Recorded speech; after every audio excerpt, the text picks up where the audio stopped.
বাংলাদেশ সহ ১৪টি দেশের multiple entry visa স্থগিত করেছে সৌদি আরব। গত ১ ফেব্রুয়ারি থেকে নতুন এই ভিসা নীতি কার্যকর হয়েছে। টাইমস অব ইন্ডিয়ার প্রতিবেদনে বলা হয়, পবিত্র হজ সামনে রেখে নিরাপত্তা ও বাড়তি ভিড় এড়াতে বিশেষ এ পদক্ষেপ নেওয়া হয়েছে। যে কোনো প্রয়োজনে দেশের সর্বনিম্ন ভাড়ায় সহজে বুকিং করুন প্রবাসীর হেলিকপ্টার। ১৪ দেশের মধ্যে রয়েছে আলজেরিয়া, বাংলাদেশ, মিশর, Ethiopia, Bharat, Indonesia, Iraq, Jordan, Morocco, Nigeria, Pakistan, Sudan, Tunisia ও ইয়েমেন। নীতিগত পদক্ষেপের অংশ হিসেবে সৌদি সরকার পর্যটন, ব্যবসা এবং শ্রমিকদের পরিবারের ভ্রমণের জন্য ১ বছরে মাল্টিপল এন্ট্রি ভিসা অনির্দিষ্টকালের জন্য স্থগিত করেছে। নতুন নিয়ম অনুসারে ১৪টি দেশের পর্যটকরা এখন সর্বোচ্চ ৩০ দিনের একবার প্রবেশ ভিসার জন্য আবেদন করতে পারবেন।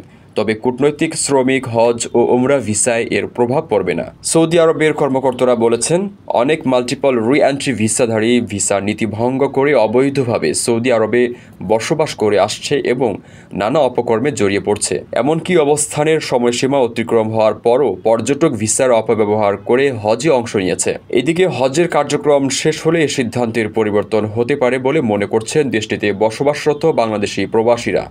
তারা বলেন, হজের কারণে হয়তো সরকার এই ধরনের সিদ্ধান্ত নিয়েছে। হজের কার্যক্রম শেষ হলে সিদ্ধান্তের পরিবর্তন হতে পারে।